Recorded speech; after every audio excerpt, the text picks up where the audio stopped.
Do you catch yourself regularly dealing with frustration, overwhelm, and anxiety? Do you feel like you're the victim of these feelings? And if so, does that feel icky?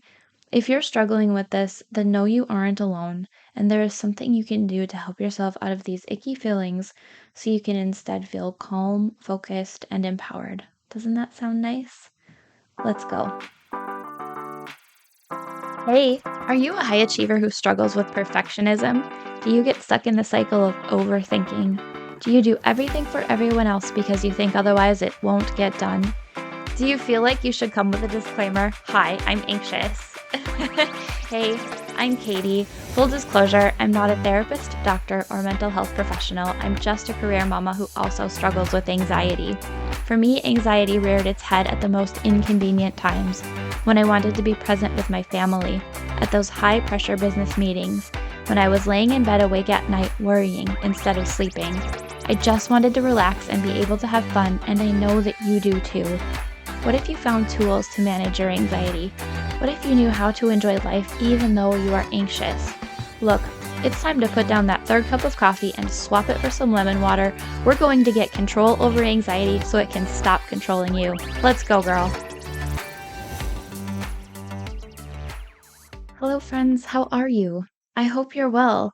If you're listening to this episode when it airs, it's the holiday season, and with the fun and joy of the holiday season can come stressors that cause frustration, overwhelm, and anxiety.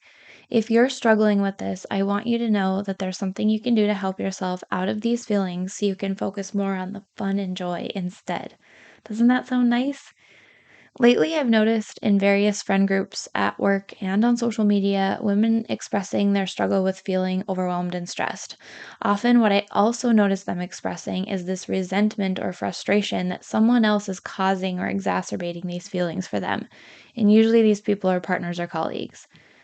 Let me share some examples of these types of stories I've heard recently that you might also have been telling yourself. You're busy getting ready for a holiday gathering of family. Your to do list is a mile long. Everyone in your house wants or needs your attention, and you catch yourself snapping at your children or partner. Deep down, you feel like if your partner would just help you out a little more, you wouldn't feel this way.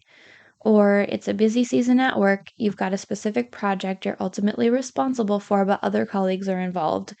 You're on point with your own tasks for the project, but your colleagues are lagging. You feel growing resentment and frustration toward them, thinking if it weren't for them, the project would be getting done on time. Do either of these sound familiar? If so, and you have been thinking things like this, then I want to share with you 3 things I've done to help me move out of this mindset, which really feels like a victim mentality. So, one of calm, focused empowerment. And before we jump into these 3 things, I want you to notice the examples I gave included some sort of expectation of others. One of the things I've learned to do to combat these feelings of frustration, stress, and overwhelm comes from a concept I learned from Brooke Castillo. Brooke talks about having a manual for other people. And essentially, what this means is having a manual for other people means you have some sort of expectations of them. And you think that your feelings are going to be impacted or caused by whether people uphold the expectations you have for them or not. For example, let's say you have a partner. Let's say that you're having a tough day and you tell your partner that you're having a tough day. Now, let's say since you've told your partner you're having a tough day, you expect them to act in a certain way. Maybe you expect them to ask you what they can do to help you, or offer to make dinner, or give you space to be alone and relax. And you also think that once they do these things, you will feel better. But what happens if they don't do these things? Because you had an expectation that your feeling better would be dependent on, at least in part, your partner doing these things your manual in your mind says they will do, you will likely not feel better if they don't do them because you made your feelings dependent on them. But if you understand that your thoughts cause your feelings and what other people do or don't do doesn't cause your feelings, then you're free to drop the manual or expectations you have of others and subjecting your feelings to how these people do or do not act. The second thing I do to help combat these feelings of frustration, stress, and overwhelm is to intentionally focus on my own feelings and needs. Remember, your feelings are based on what you think, and your thoughts are a choice. When you remember your thoughts are a choice, then that means you don't have to be the victim of them, and you can focus on what you want and need and find ways to give it to yourself. Let's talk this through for a minute using the example of having a tough day. Focusing on the fact that you recognized you had a tough day is step one. Maybe you realize you had a conversation during a work meeting that didn't go as planned and you feel frustrated. And that feeling of frustration persists throughout the rest of your workday. Instead of expecting someone else to fix it for you, like a colleague or your partner, think of ways you can feel better yourself. Maybe you want to spend 10 minutes journaling about the conversation to help your mind work through it. Maybe you want to take a walk with the dog when you get home from work. Maybe you decide you want to stew in your frustration for an evening. The choice is yours, how you handle that feeling of frustration. So pay attention to how you feeling and paying attention to your feelings and what you need, and then deciding to give it to yourself can help you feel better. And this leads to the third thing I do to combat these feelings of frustration, stress, and overwhelm, and that's getting help when I need it. This can include help from myself or others, but always starts with myself. Remember, we're responsible for how we think and feel. If you want to feel different than you do, and you need help in doing it, then get help. This could mean so many things. One thing I love to do when I'm overwhelmed is to make a list of options I could use to accomplish something. You could start by making a list of 10 options you could use to help yourself feel calm, focused, and empowered.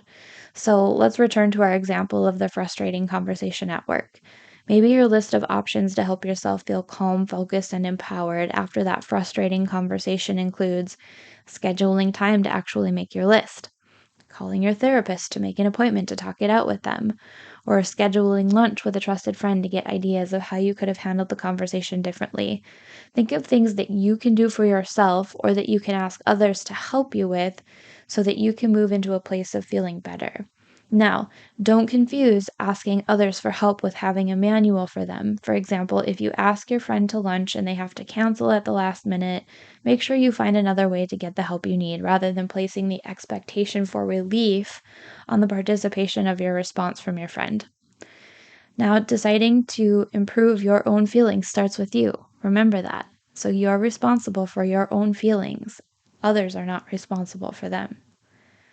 Okay, friends, let's recap 3 things that you can do to move out of a mindset of frustration, overwhelm, and stress to one of calm, focused empowerment. Number 1, drop having a manual for other people. Number 2, intentionally focus on your own feelings and needs. Number 3, get help when you need it from yourself or others. And speaking of getting help from others, if you haven't already, I hope you'll come join my free Facebook group. I've created it as a place where high-achieving women can come together to support, encourage, and be around each other. We'd love to have you join us. The link is in the show notes. Thanks for being here today, friends. I look forward to talking with you next week. Hey friend, thanks for being here. Did today's episode help you feel more in control of your anxiety? Did it inspire you to rest or relax? Or maybe it challenged you to really look at why anxiety is a part of your life. If so, I'd love to hear from you. If you would take 30 seconds, pause this episode, scroll down in Apple Podcasts, and leave me a review, I would be so grateful. See you next week. Disclaimer, I am not a medical professional and this podcast is not providing therapy or medical treatment. Contents of the podcast are for informational purposes only and are not a substitute for professional medical advice, diagnosis, or treatment. Always consult your healthcare provider with your health questions and concerns.